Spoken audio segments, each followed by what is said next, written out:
Hello बच्चों, मेरा नाम है गौरव शुक्ला और I welcome you all on my YouTube channel that is science गुरु। और आज जो मैं चैप्टर स्टार्ट करने जा रहा हूं, जिसकी काफी दिनों से डिमांड आ रही थी, that is a nationalism in Europe. तो बेसिकली नेशनलिज्म इन यूरोप की अगर मैं शुरुआत करूं तो ये बहुत ही इंटरेस्टिंग चैप्टर है। क्लास 10th का बहुत ज्यादा इंपॉर्टेंट चैप्टर है। तो नेशनलिज्म की अगर मैं बात करूं तो पहला बार नेशनलिज्म की शुरुआत होती है कहां से? फ्रांस से। यानी अगर मैं बात करूं तो पहला नेशनलिज्म हम लोगों को देखने को मिलता है फ्रांस के ऊपर। जैसा कि आप सभी लोग जानते हैं, अगर मैं क्विक रिकैप करूं कि 14 जुलाई 1789 14 जुलाई 1789 को हमें पहली बार फ्रेंच रेवोल्यूशन देखने को मिलती है। जब ये फ्रेंच रेवोल्यूशन होती है तो यहां पर जो एब्सोल्यूट मोनार्क था, यानी यहां पर जो मोनार्कियल फॉर्म ऑफ गवर्नमेंट थी वो क्या हो जाती है? टॉपल कर दी जाती है, गिरा दी जाती है। और यहां पर जो किंग होता है दैट इज लुई 16, उस लुई 16 नाम के किंग को क्या कर दिया जाता है? पावर से हटा दिया जाता है। और आपने देखा होगा, याद होगा आपको, 1791 के अंदर यहाँ पर एक पार्टी बन के आती है, उभर के आती है, जिसका नाम होता है नेशनल असेंबली। और ये नेशनल असेंबली फ्रांस के अंदर एक क्या बनाती है बेटा? फ्रेंच कॉन्स्टिट्यूशन बनाती है। क्या बनाती है? फ्रेंच कॉन्स्टिट्यूशन बनाती है। और ये बेसिकली फ्रेंच कॉन्स्टिट्यूशन पहली बार डिक्लेयर करती है डिक्लेरेशन ऑफ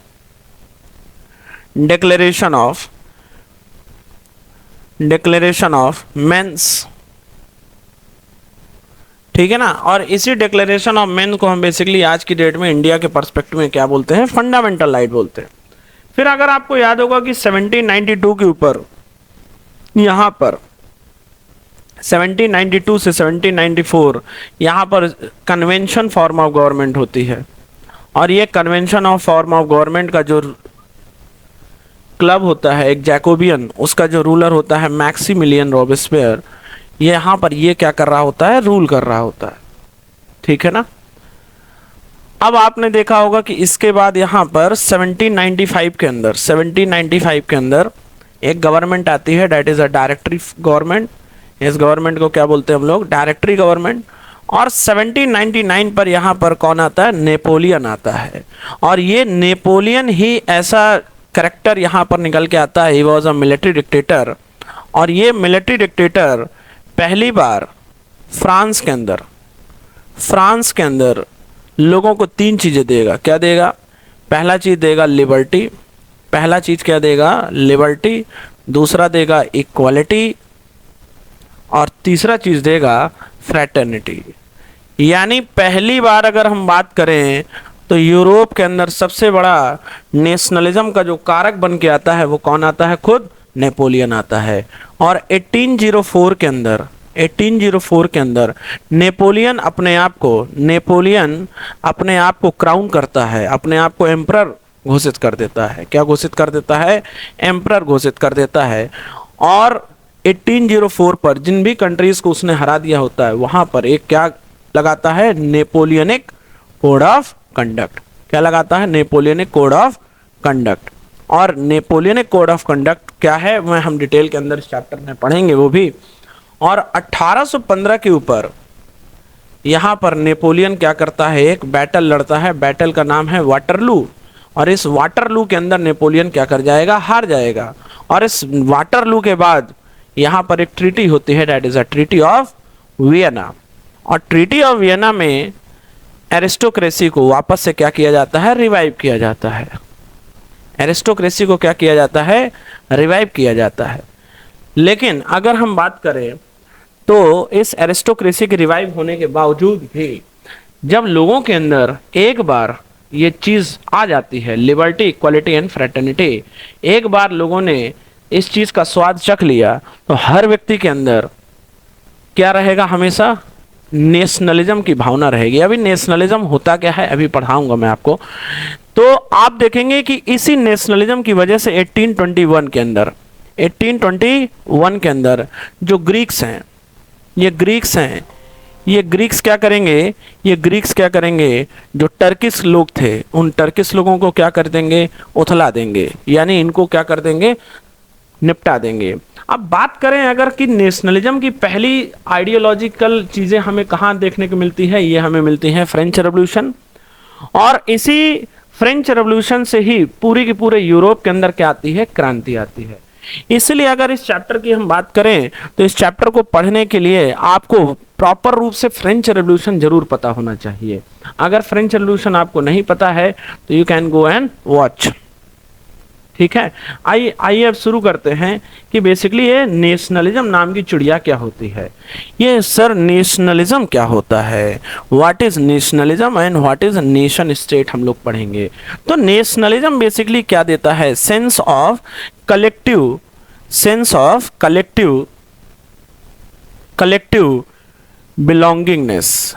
हम सब भारतीय हैं, ये चीज़ क्या है हमारी, ये हमारी बता रही है कि हम लोग एक ही कंट्री के क्या हैं, ओरिजिनेट हैं। यानी अगर मैं बात करूं तो ये क्या बताती है, कलेक्टिव बिलोंगिंगनेस। नेशनलिज्म क्या बताती है हमको, नेशनलिज्म हमको क्या बताता है, कलेक्टिव बिलोंगिंगनेस, यानी एक ही मातृभूमि के हम लोग क्या है, संतान है, कलेक्टिव बिलोंगिंगनेस बताती है। अच्छा, इसी नेशनलिज्म के तहत अगर आप देखेंगे तो ये आपको देती है sense of collective, sense of collective identity, sense of collective identity देती है कि हम सब पहले क्या हैं, भारतीय हैं। जैसे अगर मैं यूरोप की अगर मैं बात करूं तो किसी भी कंट्री की बात कर लेते हैं, जैसे फ्रांस के अंदर स्लोगन्स का यूज करके, नेशनल एंथम का यूज करके, तमाम तरीके की पेंटिंग्स को लगा करके लोगों के अंदर क्या भावना जागृत करने की कोशिश किया गया, कलेक्टिव आइडेंटिटी की भावना को जागृत करने की कोशिश किया। अच्छा, इसी नेशनलिज्म के अंदर आपके अंदर क्या आता है, ये आता है फीलिंग ऑफ ब्रदरहुड। यानी जब आदमी को ये समझ में आ जाएगा कि हम सब एक ही मातृभूमि की क्या हैं, संतान हैं, तो आपस में क्या फीलिंग आ जाएगी, फीलिंग ऑफ ब्रदरहुड। और इसी फीलिंग ऑफ ब्रदरहुड को हम लोग क्या बोलेंगे, फ्रेटर्निटी बोलेंगे माय फ्रेंड। अब अगर मैं बात करूं तो ये सारी चीज़ें क्या हो गई, नेशनलिज्म हो गई। और इस नेशनलिज्म के अंदर हम लोग क्या सोचेंगे कि हमें क्या एबॉलिश करना चाहिए, इसमें हमें एबॉलिश कर देना चाहिए किसको, हमें एबॉलिश कर देना चाहिए मोनार्क को। हमें मोनार्क को एबॉलिश करने के बाद कौन सी फॉर्म ऑफ गवर्नमेंट बना लेनी चाहिए, डेमोक्रेटिक फॉर्म ऑफ गवर्नमेंट बना लेनी चाहिए, डेमोक्रेटिक फॉर्म ऑफ गवर्नमेंट बना लेना चाहिए। अच्छा, अब बात करें अगर ये नेशनलिज्म के सोर्सेस की, तो क्या क्या ऐसे सोर्सेस होंगे जिस पर हम बात करें कि नेशनलिज्म जो लोगों के अंदर इमर्ज कराया जा सकता है। तो जैसे कि आपने पढ़ा होगा कि फ्रेंच रेवोल्यूशन के अंदर मार्सालिस नाम का क्या बनाया जाता है, नेशनल एंथम बनाया जाता है। यानी पहला सोर्स क्या हो गया हमारा, नेशनलिज्म को उद्भव कराने का, दैट इज नेशनल एंथम।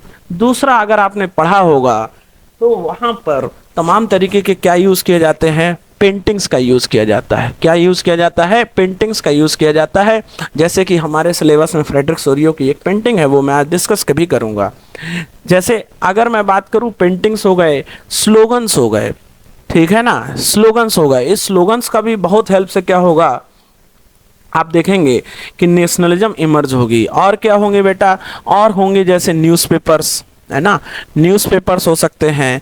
और क्या हो सकते हैं, नेशनल या मैगजीन्स, आप मैं बात करूं तमाम तरीके की नेशनल मैगजीन्स आती थी वहां पर, मैगजीन्स हो गई। और क्या हो गया, पैम्पलेट हो गए, पैम्पलेट, ठीक है ना, ये सारी चीज़ें। और क्या हो सकती हैं, और बताइए। और इसमें आप जैसे देख सकते हैं ट्राई कलर फ्लैग हो सकता है, ट्राई कलर फ्लैग हो सकता है। और बहुत सारी ईटीसी चीज़ें जो हमारे मन और दिमाग के अंदर क्या फीलिंग ला सकती है, नेशनलिज्म ला सकती हैं। इस नेशनलिज्म के अंदर हमेशा हम आदमी सोचता है कि जब पावर होगी, वो पावर, ये पावर किसके हाथों में होनी चाहिए, ये होनी चाहिए वी द पीपल के हाथ में। किसके हाथों में होना चाहिए, वी द पीपल के हाथों में होना चाहिए। यहाँ पर जो पावर है ये मोनार्क के हाथों में नहीं होना चाहिए। बात समझ में आया कि नहीं आया।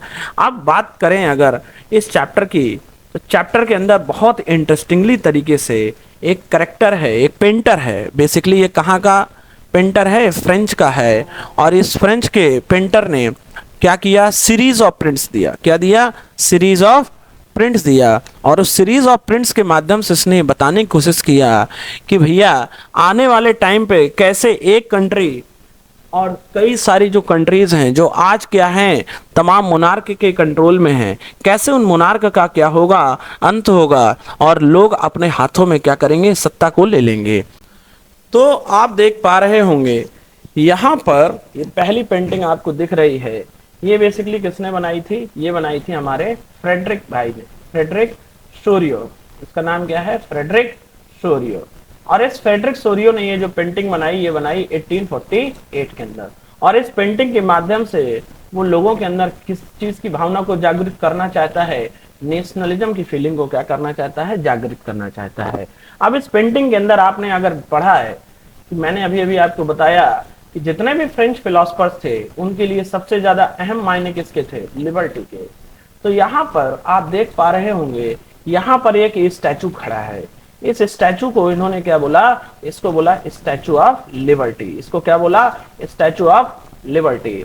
अब यहाँ पर आप देखिए इस स्टैचू ऑफ लिबर्टी को कैसा डिफाइन करने की कोशिश किया जा रहा है, एज अ फेमिनाइन करेक्टर। कैसा, फेमिनाइन करेक्टर। अब सर फेमिनाइन करेक्टर ही क्यों लिया गया, क्योंकि सोसाइटी के अंदर अगर आप देखते होंगे तो सोसाइटी के अंदर जो फेमिनाइन करेक्टर होता है इसको प्रति लोगों की क्या होती है, रिस्पेक्ट होती है। क्या होती है, रिस्पेक्टफुल। ये एक करेक्टर होता है जिसकी समाज के अंदर क्या होती है, भारी इज्जत होती है। इसीलिए यहाँ पर जितने भी फ्रेंच फिलोसफर्स होंगे वो ज्यादातर जितने भी करेक्टर्स को लेंगे वो किसको लेंगे, फ्रेंच फिलोसफर्स किसको लेंगे बेटा, फेमिनाइन करेक्टर को लेंगे। जैसे जर्मनी के अंदर अगर आप देखेंगे तो जर्मनी के अंदर क्या यूज किया जा रहा है, जर्मेनिया यूज किया जाएगा। क्या यूज किया जाएगा, जर्मेनिया, जो कि क्या होगा, एक फेमिनाइन करेक्टर होगा। जैसे हम क्या बोलते हैं, भारत माता की जय, भारत माता की जय। तो हमने माता क्यों लिया, क्योंकि माता यहाँ पर क्या है, एक रिस्पेक्टफुल करेक्टर है। अब यहाँ पर आप देख पा रहे होंगे कि यहाँ पर स्टैचू ऑफ लिबर्टी को हमने कैसा यूज किया है, फेमिनाइन करेक्टर यूज किया गया है। अब यहाँ पर ये जो फिलोसफर है ये बताना चाह रहा है, क्या बताना चाह रहा है कि एक दिन ऐसा आएगा, ये एक दिन ऐसा आएगा कि जितना भी एब्सोल्यूट मोनार्क है, जितना भी एब्सोल्यूट मोनार्क है, absolute monarch by the way क्या होता है, एब्सोल्यूट मोनार्क का मतलब होता है the power which do not have restrain. मतलब ऐसा क्या मतलब हुआ, ऐसा राजा या ऐसा फॉर्म ऑफ गवर्नमेंट जिसके पास कोई भी रिस्ट्रेन ना हो। रिस्ट्रेन का मतलब क्या होता है, अनकंट्रोल पावर। कैसा पावर, अनकंट्रोल पावर। यानी राजा के ही हाथों में लेजिस्लेटिव पावर होगा, राजा के ही हाथों में एग्जीक्यूटिव पावर होगा, राजा के ही हाथ में जुडिशियल पावर होगा। जैसे लुई 16 की बात करें तो लुई 16 कहता था, I am the state and my words are the law. फिर से क्या कहता था वो, I am the state and my words are the law. यानी मैं ही राष्ट्र हूं, मैं ही राज्य हूं और मेरे जो बोले गए क्या हैं, वचन है, वही क्या है, मेरे लॉज हैं। तो यहां पर आप देख पा रहे होंगे कि राजा कैसा होता था, एब्सोल्यूट नेचर का होता था और अपनी इन पावर को क्या करता था, वो मिसयूज करता था। राजा बेलगाम घोड़ा था और राजा अपनी पावर का कई बार क्या करता था, लोगों के ऊपर मिसयूज करता था in the form of repression. लोगों के ऊपर दबाने का काम उनको करता था, रिप्रेसिव फॉर्म ऑफ गवर्नमेंट होता था। तो फ्रेडरिक सोरियो कह रहे हैं कि भैया आने वाले टाइम पर यूरोप के अंदर क्या करेंगे, लोग क्रांति करेंगे बड़े लेवल पर और जो राजा होगा, राजा को क्या कर देंगे, पलटा देंगे। और जिस दिन ऐसा होगा तो आप यहाँ पर फोरग्राउंड्स के ऊपर देख रहे होंगे ये राजा के क्या हैं, जितने भी ओल्ड इंस्टीट्यूशंस हैं, जितने भी क्या हैं, ओल्ड इंस्टीट्यूशंस हैं, ये जितने भी ओल्ड इंस्टीट्यूशंस हैं ये एक दिन क्या हो जाएंगे, खाक में मिल जाएंगे। ये जितने भी ओल्ड इंस्टीट्यूशंस हैं ये एक दिन खाक में मिल जाएंगे। अब आप जैसा कि यहाँ पर अगर देख पा रहे होंगे, जैसा मैं इसको अगर थोड़ा सा जूम करूं तो जैसा कि आप यहाँ पर देखेंगे कि यहाँ पर तमाम आपको क्या देखने को मिल रहे होंगे, जैसे ये क्राउन दिख रहा होगा, ये क्या दिख रहा होगा आपको, स्वार्ड दिख रही होगी, राजा की क्या दिख रही है, तलवार दिख रही है। ये सारी चीजें क्या रिप्रेजेंट कर रही हैं, ये रिप्रेजेंट करने की कोशिश कर रही हैं कि जितना भी आपका एब्सोल्यूट इंस्टीट्यूशंस थे ये एक दिन क्या हो जाएंगे, खाक पे मिल जाएंगे। और खाक में मिलने के बाद जो पावर है जो पावर है वो किसके हाथों में ट्रांसमिट हो जाएगी बेटा? वी द पीपल के हाथों में। किसके हाथों में ट्रांसफर हो जाएगी? वी द पीपल अपने हाथों में क्या करेगा? पावर को ट्रांसमिट कर लेगा। और जिस दिन ऐसा होगा, जिस दिन ऐसा होगा तो लोग क्या करेंगे? जिस दिन ऐसा होगा तो लोग अपनी कंट्री के अंदर क्या बनाएंगे? खुद का कॉन्स्टिट्यूशन बनाएंगे। और कॉन्स्टिट्यूशन बना के क्या करेंगे? Declaration of mens, declaration of rights of mens, यानी क्या करेंगे? लोग अपने अधिकारों को क्या करेंगे? प्रोक्लेम करेंगे। क्या करेंगे? प्रोक्लेम करेंगे। और ऐसा करने में हेल्प कौन करेगा? ऐसा हेल्प करने में बेसिकली हेल्प कौन करेगा? जितने भी मिडिल क्लास लोग होंगे। कितने लोग होंगे? जो भी मिडिल क्लास लोग होंगे वो इनकी क्या करेंगे? कॉमन पीपल की हेल्प करेंगे। अब यहां पर राइटर दिखाना चाह रहा है, देखो ये चैप्टर थोड़ा सा ना टेढ़ा है, लेकिन समझने का प्रयास करेंगे तो आपको आ जाएगा। अगर आप यहां पर देख पा रहे होंगे कि यहां पर अगर आप देख पा रहे होंगे कि यहां पर जितने भी कंट्रीज हैं, जितने भी कंट्रीज हैं यहां पर अलग अलग किसके द्वारा रिप्रेजेंट किए जा रहे हैं? लोगों के उनके कॉस्ट्यूम के द्वारा। यानी ये जो लोग हैं ये अलग अलग कलर की क्या पहने हुए हैं बेटा? कॉस्ट्यूम को पहने हुए हैं। अब जब कॉस्ट्यूम को पहने हुए हैं तो ये क्या रिप्रेजेंट कर रहे हैं? डिफरेंट डिफरेंट कलर्स को रिप्रेजेंट कर रहे हैं। एक मिनट। तो फ्रेडरिक सोरियो क्या कह रहा है? फ्रेडरिक सोरियो कह रहा है कि भैया जिस दिन ये पूरे के पूरे जो आपको ये दिख रहे हैं फोरग्राउंड्स के ऊपर, ये सारी चीजें जिनको हम क्या बोल रहे हैं? एब्सोल्यूट इंस्टीट्यूशंस, ये जिस दिन खाक में मिल जाएंगे उस दिन क्या होगा? ये सारे लोग जब अपने हाथों में क्या ले लेंगे? पावर ले लेंगे। क्या ले लेंगे बेटा? पावर को ट्रांसमिट कर लेंगे। तो उस दिन क्या होगा? उस दिन यहाँ पर जो भी लोग हैं ये जो अलग अलग किसके द्वारा रिप्रेजेंट किए जा रहे हैं? कॉस्ट्यूम के द्वारा रिप्रेजेंट किए जा रहे हैं। और हर व्यक्ति के हाथों में खुद का क्या होगा? उनका एक नेशनल फ्लैग होगा। और जैसे जैसे ये कंट्रीज अपने आप को क्या करते रहेंगे? आजाद कराएंगे, वैसे वैसे ये क्या करेंगे? एक लॉन्ग मार्च, ट्रेन के रूप में दिख रहा है कि नहीं दिख रहा है तुम्हें? ये ट्रेन के रूप में आएंगे और इस स्टैचू ऑफ लिबर्टी नाम की देवी को क्या करेंगे? अपना होमेज देंगे। क्या देंगे? होमेज देंगे। होमेज का मतलब क्या होता है? अपनी श्रद्धांजलि देंगे और मस्तक को नवाएंगे और आगे जाएंगे। आप जैसा कि यहां पर देख पा रहे होंगे, अगर यहां पर अगर आप देख पा रहे होंगे तो मैं आपको दिखाने की कोशिश करता हूं कि इस स्टैचू ऑफ लिबर्टी के जरा आगे देखिए। कहां पर देखना है आपको? आगे देखना है। ये देखिए, ये आपको फ्लैग दिख रहा है कि ये वाला? ये जो आपको फ्लैग दिख रहा होगा, ये वाला, ये दिख रहा है क्या? ये फ्लैग बेसिकली किसका है? यूएसए का। अब यूएसए का फ्लैग क्यों है? क्योंकि यूएसए उस टाइम पर 1848 से पहले पहले, अगर मैं आपको याद दिलाऊं कि 1776 पर 4 जुलाई 1776 पर यहां पर क्या होता है? अमेरिका का रेवोल्यूशन होता है। इसे हम क्या बोलते हैं? American revolution. और ये अमेरिकन रेवोल्यूशन किसने कराया था? इसके जो लीडर थे उनका नाम था जनरल आपका वाशिंगटन, जनरल वाशिंगटन। इन वाशिंगटन साहब ने क्या कराया था? लोगों को आजाद कराया था। किसके खिलाफ? ब्रिटेन के खिलाफ।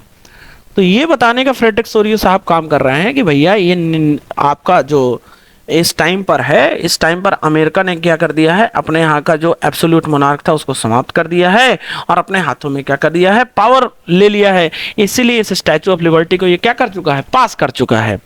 अब अगर आप इसी टाइम देखेंगे तो उस टाइम पर एक और कंट्री थी जिसका नाम था स्विट्जरलैंड। स्विट्जरलैंड ने भी अपने आप को क्या कर दिया है? आजाद कर लिया है। और ये स्विट्जरलैंड भी क्या कर गई है? इस स्टैचू ऑफ लिबर्टी को पास कर चुकी है। अब आप इंटरेस्टिंगली यहाँ पर देखेंगे एक ट्राई कलर का फ्लैग आपको दिख रहा होगा। ये ब्लैक हो गया, ये रेड हो गया और ये केसरिया कलर हो गया, सैफरन कलर। ये किसका फ्लैग है? जर्मनी का। अब अगर आप देखेंगे तो ये जर्मनी उस टाइम पर एज अ कंट्री इंडिपेंडेंट नहीं हुई थी। बिकॉज अगर आप थोड़ा समझने का प्रयास करें तो जर्मनी बेसिकली क्या थी? 39 स्टेट्स का, 39 स्टेट्स का क्या थी? कॉन्फेडरेशंस थी। यानी 39 अलग अलग लोग इनको क्या कर रहे थे, रूल कर रहे थे, जिसके अंदर कौन आता था, जैसे ऑस्ट्रिया आता था, प्रूशिया आता था, ये लोग क्या किए हुए थे, कंट्रोल किए हुए थे।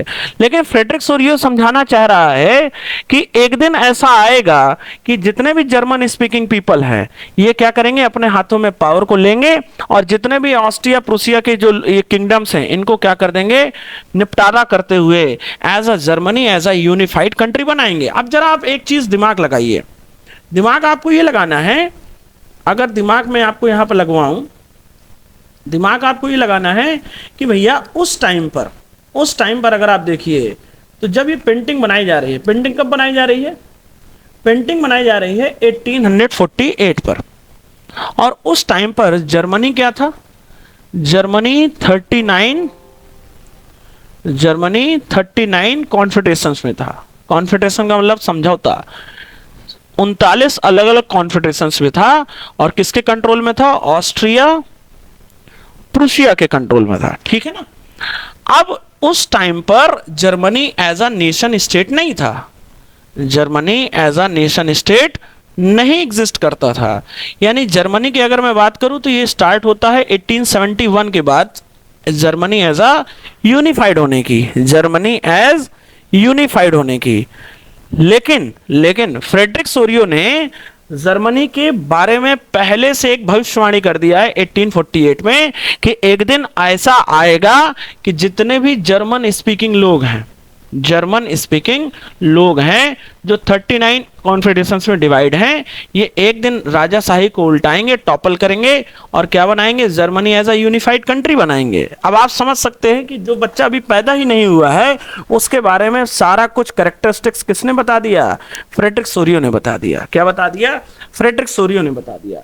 अगर आप इसी पेंटिंग के जरा नीचे को देखेंगे, पेंटिंग के क्या करेंगे, नीचे देखेंगे तो आपको देखने को मिलेगा कि इसी पेंटिंग में, इसी पेंटिंग पे ये जो आपको फ्लैग दिख रहा है, ये वाला जो फ्लैग दिख रहा है, ये भी किसी कंट्री का था। और ये इसके पीछे देखिए, ये किसका फ्लैग है, इटली का, ये किसका फ्लैग है, इटली का। यानी ये भी बताने की कोशिश कर रहा है कि जर्मनी के बाद किसका यूनिफिकेशन होगा, इटालियन यूनिफिकेशन होगा। अगर आप इस चैप्टर के अंदर देखेंगे तो जर्मनी और इटली के दोनों का यूनिफिकेशन आपको पढ़ना है, और आप वहां पर देखेंगे कि जर्मनी का जो यूनिफिकेशन हुआ वो पहले हुआ और इटली का यूनिफिकेशन बाद में हुआ। और अगर आप देखेंगे तो यहां पर यह भी बताया जा रहा है कि लास्ट पर कहां पर होगा, रशियन रेवोल्यूशन होगा। और आप याद करिए रशियन रेवोल्यूशन काफी बात के ऊपर होता है। अब यहां पर ये बताने के फ्रेडरिक सोरियो काम कर रहे हैं कि जिस दिन ऐसा होगा तो उस दिन हर एक कंट्री के अंदर क्या स्टैब्लिश हो जाएगी, हर एक कंट्री के अंदर स्टैब्लिश होगी क्या, डेमोक्रेसी। हर एक कंट्री के अंदर क्या स्टैब्लिश हो जाएगी, वहां पर डेमोक्रेसी स्टैब्लिश हो जाएगी। क्या स्टैब्लिश हो जाएगी। अब देखिए यहां पर एक इंटरेस्टिंगली अगर आप एक चीज देखेंगे यहां पर, तो इसको अगर मैं जूम करूं, देखिए यहां पर स्टैचू ऑफ लिबर्टी नाम की जो एलईडी है, ये स्टैचू ऑफ लिबर्टी के एक हाथ में आपको यहां पर क्या देखने को मिल रही होगी, यहां पर एक टॉर्च दिख रही होगी। किस चीज की टॉर्च दिख रही है, इस टॉर्च को क्या बोलते हैं, टॉर्च ऑफ इनलाइटमेंट। क्या बोलेंगे, टॉर्च ऑफ इनलाइटमेंट। इनलाइटमेंट का मतलब होता है प्रबुद्ध या बुद्धिजीवी लोग। यानी जब लोगों को अकल आ जाएगी क्या, कि हमारे हाथों में भी क्या आ सकती है, पावर ट्रांसमिट हो सकती है। और ये टॉर्च ऑफ एनलाइटमेंट या लोगों को एनलाइटेड करने का कोशिश कौन लोग करेंगे, मिडिल क्लास लोग। कौन लोग बेटा, मिडिल क्लास। और यही मिडिल क्लास लोग कौन होते थे, फिलोसफर्स होते थे। ये लोग कौन होते थे, फिलोसफर्स। और इन्हीं फिलोसफर्स ने अपनी क्या दी, फिलोसफीज दी। और फिलोसफीज बेसिकली कहाँ दी, इन्होंने बुक्स के अंदर दी।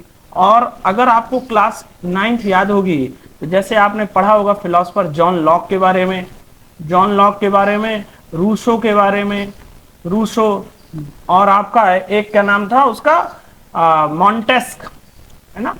इन लोगों ने लोगों को क्या किया, फ्रांस के अंदर इंस्पायर किया। और जब इंस्पायर हो गए लोग, क्या हो गए, एनलाइटेड हो गए। तो लोगों ने अपने अधिकारों के बारे में जानने की कोशिश किया। जैसे अगर आप देखे होंगे कि डेमोक्रेसी की परिभाषा, और मॉन्टेस्क ने कहा था कि power should be transmitted into 3 levels of the government, legislative, executive and judiciary. यानी यहां पर ये जो एनलाइटेड करने का कोशिश किया था, किन लोगों ने किया था, इन मिडिल क्लास लोगों ने उसी तरीके से यहाँ पर ये जो लेडी है, लिबर्टी की लेडी, ये लोगों को क्या कर रही है, ये टॉर्च दिखा रही है कि आओ मैं तुमको टॉर्च दिखा करके ये रास्ता दिखा रही हूं कि तुम्हें तुम्हारे अधिकारों के बारे में जानना होगा और जो तुम्हारा मोनार्क है उसको क्या करना होगा, हटाना होगा। और जिस दिन तुम लोग इनलाइटेड हो जाओगे, जिस दिन तुम्हारे हाथों में पावर आ जाएगी, वी द पीपल के हाथों में पावर आ जाएगी और तुम अपना खुद का क्या बनाओगे, कॉन्स्टिट्यूशन बनाओगे, तो कॉन्स्टिट्यूशन के अंदर क्या करोगे तुम, डिक्लेरेशन ऑफ क्या दोगे, डिक्लेरेशन ऑफ मेंस दोगे। क्या दोगे, डिक्लेरेशन ऑफ मेन। और इसी डिक्लेरेशन ऑफ मेन को क्या बोला गया, चार्टर बोला गया। क्या बोला गया, चार्टर। जैसे हमारे इंडिया पर यही बेसिक राइट्स क्या कहलाते हैं, फंडामेंटल राइट्स। तो अगर इस स्टैचू ऑफ लिबर्टी के आप इस वाले हैंड पर देखेंगे तो इस पर क्या ले रखा है लेडी ने, बुक ऑफ चार्टर ले रखा है। ये बुक ऑफ चार्टर का मतलब क्या है, ये अनाउंस कर रही है कि जिस दिन लोगों ने अपने हाथों में पावर ले लिया तो लोगों के हाथों में पावर आ जाने से लोगों के हाथों में क्या आ जाएगा, कुछ अधिकार आ जाएंगे। इसी को क्या बोला जाता है, declaration of rights of mens. और अगर आप यहां पर एक चीज और देखेंगे, ये कहने का कोशिश है कि भैया जिस दिन ऐसा हो जाएगा, क्या हो जाएगा, जिस दिन हर एक कंट्री के अंदर क्या हो जाएगा, अपने आप को एज अ नेशन स्टेट बना लेगा। हर एक कंट्री क्या बना लेगा, अपने आप को नेशन स्टेट बना लेगा। और हर कंट्री के अंदर जिस दिन क्या एस्टैब्लिश हो जाएगी, क्या एस्टैब्लिश हो जाएगी, डेमोक्रेसी एस्टैब्लिश हो जाएगी। क्या हो जाएगी, डेमोक्रेसी। डेमोक्रेसी का मतलब क्या होता है, यानी जो फॉर्म ऑफ गवर्नमेंट होगी उसमें लोग ही क्या होंगे, इन्वॉल्व होंगे, लोग ही क्या होंगे, डिसीजन मेकर होंगे, लोग ही क्या होंगे, डिसीजन इंप्लीमेंटर्स होंगे उस दिन। और एक चीज क्या आ जाएगी, पहली चीज क्या आ जाएगी, पहली चीज आ जाएगी, पहली चीज क्या आ जाएगी, पहली चीज आ जाएगी डेमोक्रेसी। और दूसरी चीज क्या आ जाएगी, दूसरी चीज आ जाएगी रिपब्लिक। दूसरी चीज क्या आ जाएगी, रिपब्लिक। रिपब्लिक का मतलब क्या होगा कि head of the state, head of the state should be elected, should be elected. यानी अब राजा का लड़का राजा नहीं बनेगा, राजा वही बनेगा जिसको जनता क्या करेगी, इलेक्ट करेगी। क्या करेगी बेटा, इलेक्ट करेगी।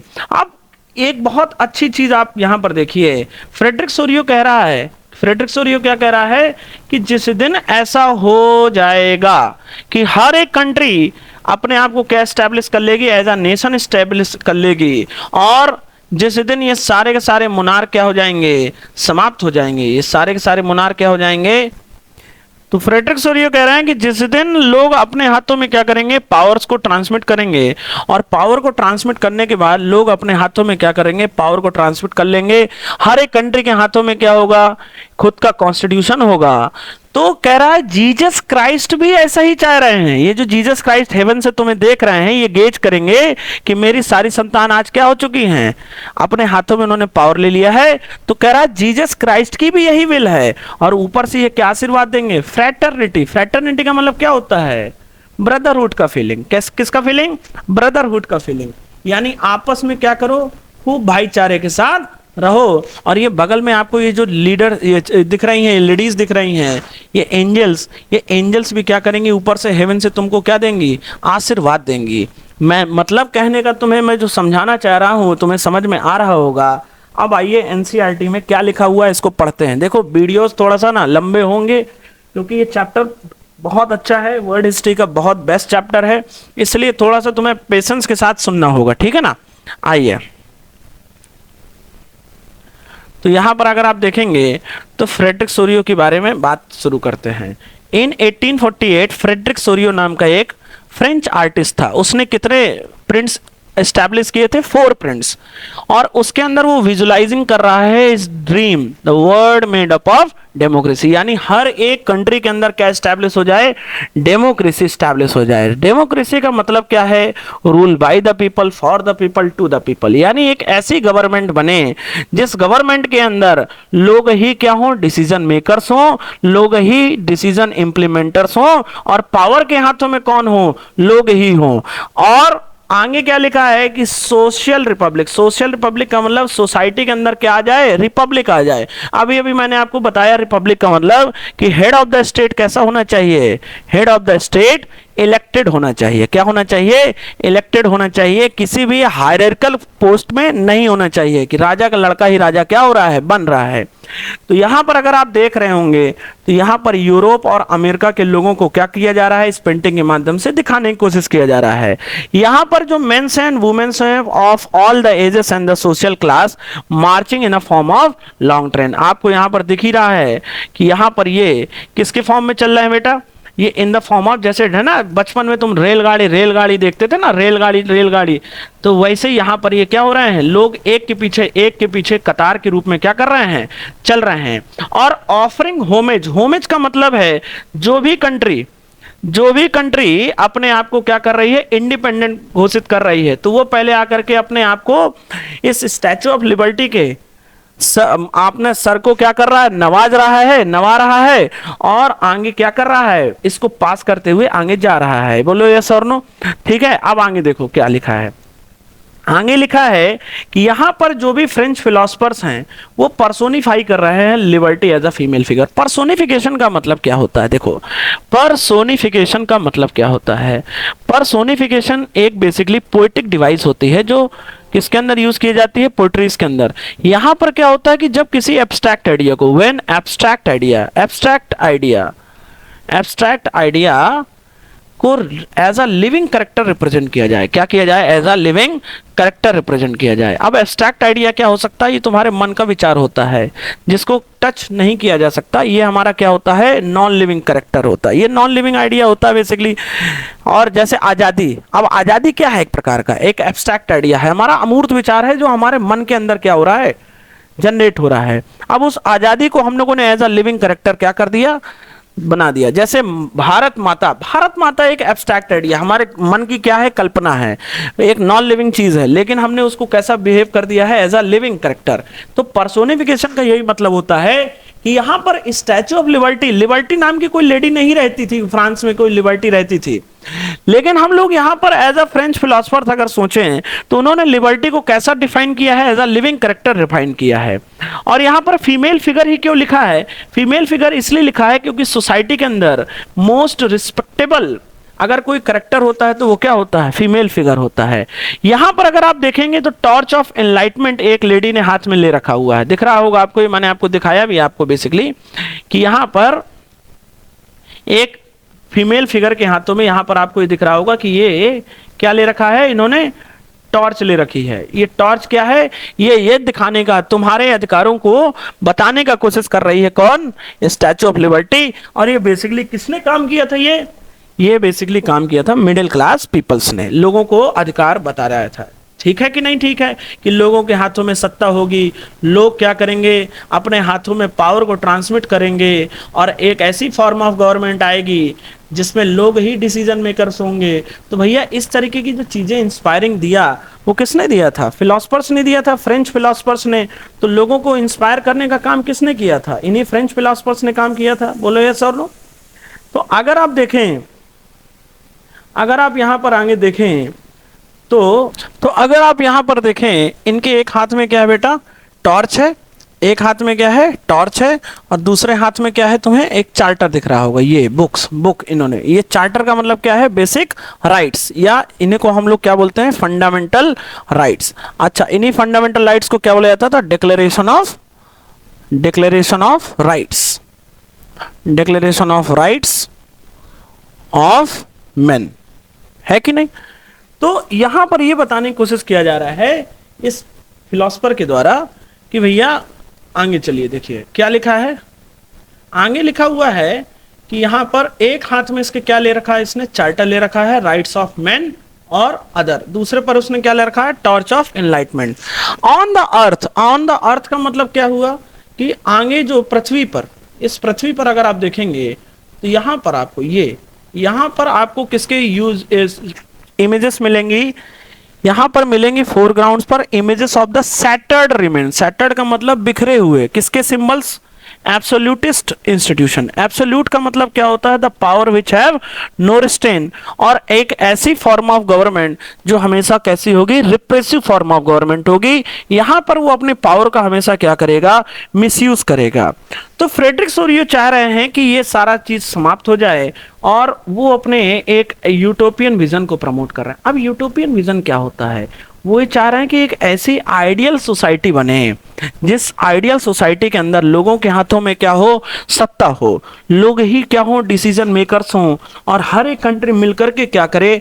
प्रोग्रेस करे। अब आप बताइए, यूटोपियन विजन एक ऐसा विजन है जो बेसिकली एक आइडियल सोसाइटी की बात कर रहे हैं जो रियलिटी में कभी एग्जिस्ट ही नहीं हो सकती है। तो यहां पर ये दिखाने की कोशिश कर रहे हैं, और यहां पर ये दिखा रहे हैं आगे कि भैया जिस दिन अलग अलग लोग क्या बना लेंगे? अपना नेशन स्टेट बना लेंगे, तो हर एक कंट्री अपने यहाँ पर रिप्रेजेंट किया जा रहा है उनके अलग अलग डिफरेंट कॉस्ट्यूम से, उनके डिफरेंट डिफरेंट फ्लैग से, ठीक है ना। तो आप यहाँ पर देखिए क्या लिखा हुआ है कि the people of the world are grouped as a distinct nation identified through their flags. हर एक कंट्री का क्या होगा? एक खुद का फ्लैग होगा, और उनकी क्या होगी? एक नेशनल कॉस्ट्यूम होगी, यानी उनके परिभूषा या वेशभूषा भी क्या होगी? अलग अलग होगी।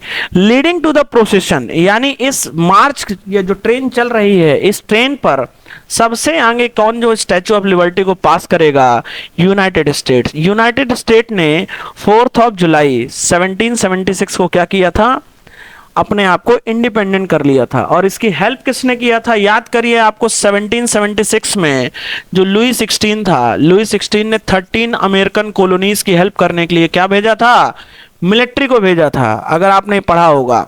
इसी तरीके से जब यूनाइटेड स्टेट्स आजाद हो जाता है तो कौन अब अगला कंट्री आजाद होगा? That is Switzerland, which by this time was already the nation state. मतलब जब 1848 के अंदर वो जो पेंटिंग बना रहा है, उस पेंटिंग के पहले पहले ये कंट्रीज अपने आप को क्या घोषित कर चुकी हैं? इंडिपेंडेंट बना चुकी हैं। क्या बना चुकी है बेटा?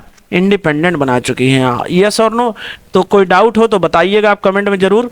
और आगे चलते हैं, देखिए आगे चलते हैं।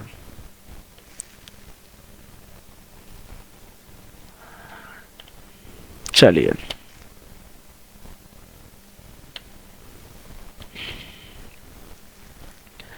कह रहा है यहां पर जो अलग अलग कंट्री हैं वो किसके द्वारा रिप्रेजेंट किए जाएंगे? Revolutionary try colour. यानी जैसे अभी आप देखिए फ्रांस के झंडे को अगर आप देखेंगे, फ्रांस के झंडे को अगर देखेंगे तो यहां पर आपको 3 कलर मिलते हैं। एक मिलता है ब्लू, एक मिलता है व्हाइट, और दूसरा क्या मिलता है? रेड। जैसे आप अपने इंडिया को देख लीजिए, इंडिया के अंदर आपको 3 कलर मिलते हैं, बीच में अशोक स्तंभ मिलता है, इस अशोक चक्र मिलता है। जस्ट रीच द स्टैचू, यानी जो जो स्टैचू तक पहुंच रहे हैं या पहुंच चुके हैं उनको किसके द्वारा रिप्रेजेंट किया जा रहा है? अलग अलग फ्लैग्स के द्वारा, अलग अलग कॉस्ट्यूम्स के द्वारा। करा इसके पीछे किनके? इन्हीं लोगों के पीछे कौन चल रहा है?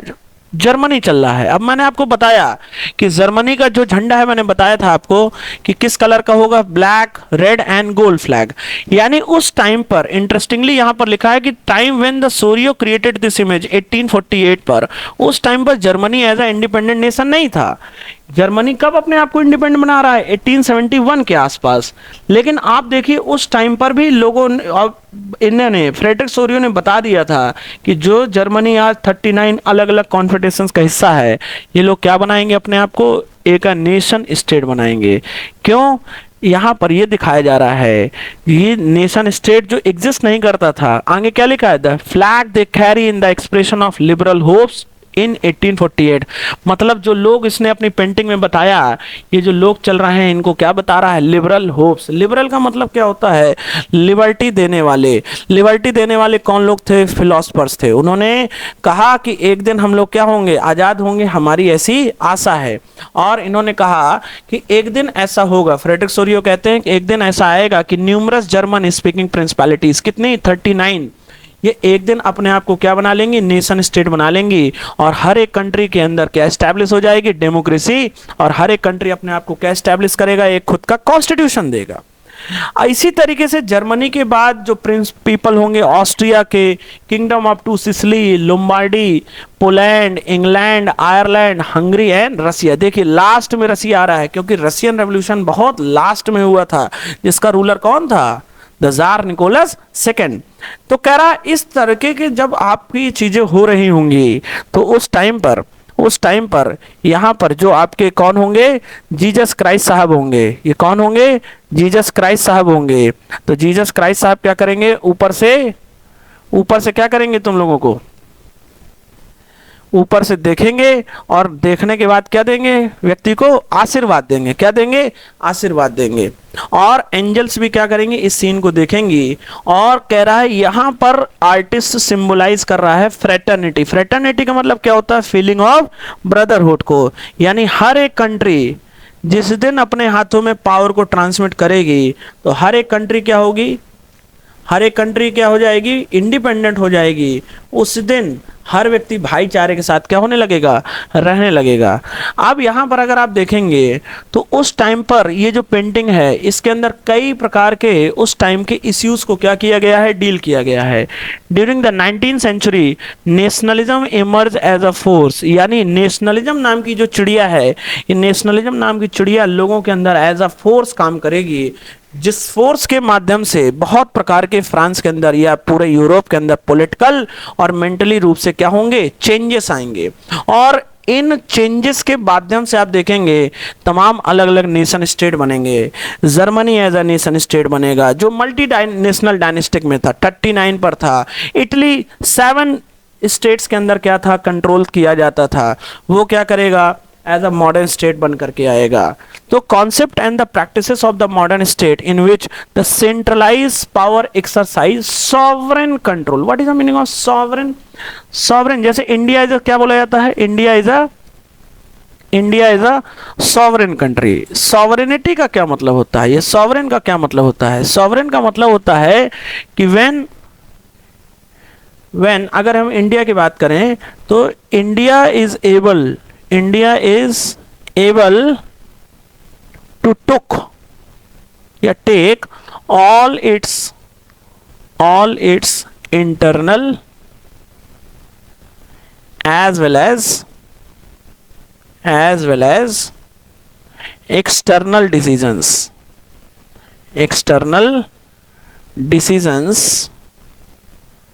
without influence of other. मतलब इन्फ्लुएंस ऑफ अदर का क्या मतलब हुआ,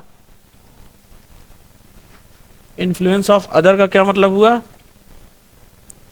कि भैया जब इंडिया अपने internal as well as external किसी प्रकार के डिसीजंस को क्या करेगी, खुद से ले पाएगी। और अमेरिका कल को हमें ये नहीं समझाएगा कि किसके साथ डील करना है, किसके साथ डील नहीं करना है। तो हमारी ये इच्छा है कि हम कोई भी इंटरनल और कोई भी एक्सटर्नल डिसीजन लेंगे तो हम यहाँ पर क्या है, एज अ इंडिपेंडेंट है। यानी जब पहले आप सोचिए कि पहले सॉवरेनिटी किसके हाथों में होती थी, राजाओं के हाथों में।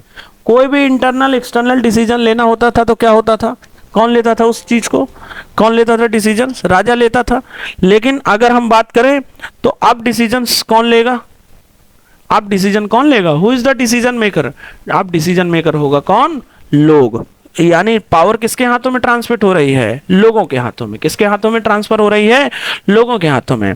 तो यहां पर लिखा है कि सॉवरेन कंट्रोल हो जाएगा, एक क्लियर डिफाइंड टेरिटरी हो जाएगी, लोगों के पास क्या हो जाएगी, एक खुद की एक कंट्री की एक लैंड बाउंड्री हो जाएगी। और it has been developing over a long period of time in the Europe. मतलब कोई भी नेशन स्टेट किसी एक दिन में नहीं बन जाएंगे कि रातों रात नेशन स्टेट बन जाएंगे। नेशन स्टेट बनने के लिए क्या लगेगा, अच्छा खासा एक टाइम पीरियड लगेगा। और nation state was one in which the majority of its citizens, not only its ruler, came to develop a sense of common identity. यानी जिस दिन खुद की जर्मनी अपनी एक क्या बना लेगी, कंट्री बना लेगी, तो हर एक जर्मन्स के अंदर क्या आ जाएगी, एक कलेक्टिव आइडेंटिटी आ जाएगी कि मैं क्या हूं, जर्मन हूं। और ये जो लोग होंगे इनका क्या होगा, एक शेयर्ड हिस्ट्री होगा और एक डिसेंट होगा। डिसेंट का मतलब क्या होता है बेसिकली कि हमारा जितना भी पुराना इतिहास होगा वो सब क्या होगा, कॉमन होगा। कहने का क्या मतलब है कि जो जर्मन्स होंगे वो ये देखेंगे कि हम सारे लोग क्या हैं, हमारा एक कॉमन कल्चर था कि हम सारे लोग 39 स्टेट्स के क्या थे, कॉन्फेडरेशंस में डिवाइड थे। और कह रहा है कि ये जो कॉमननेस आएगी did not exist from the time immemorial, और ये कभी भी भुलाया नहीं जाएगा। It was force through the struggles, और ये करने में हमको क्या करना पड़ेगा, लंबा एक संघर्ष करना पड़ेगा। एक्शन ऑफ लीडर, इसमें कई सारे लीडर्स क्या करेंगे, संघर्ष करेंगे कॉमन पीपल्स के साथ। और ये चैप्टर आपको ये बताएगा कि कैसे अलग अलग प्रोसेस के द्वारा नेशन स्टेट क्या होता है, डेवलप होते हैं, और कैसे नेशनलिज्म 19वीं सेंचुरी के अंदर कई प्रकार के पॉलिटिकल और कई प्रकार के सोशल चेंजेस लाती है। क्या लाती है बेटा, कई प्रकार के पॉलिटिकल और कई प्रकार के सोशल चेंज लाती है। और आप देखेंगे कि इस पेंटिंग के माध्यम से ये समझाना चाह रहा है, फिलोसफर ये समझाना चाह रहा है कि भैया ये सारी चीज़ें जिस दिन हो जाएंगी तो कई प्रकार के अलग अलग क्या बन जाएंगे, नेशन स्टेट बन जाएंगे। अब मैं आपको अगली क्लास के ऊपर पढ़ाऊंगा कि अर्न्स्ट रेनन का बेसिकली क्या मानना था नेशन स्टेट को लेकर के। ठीक है, अगर आपको कोई भी डाउट हो, कोई भी चीज़ हो, तो आप कमेंट के ऊपर क्या करेंगे, इसको बताएंगे। Thank you so much. जय हिंद, जय भारत।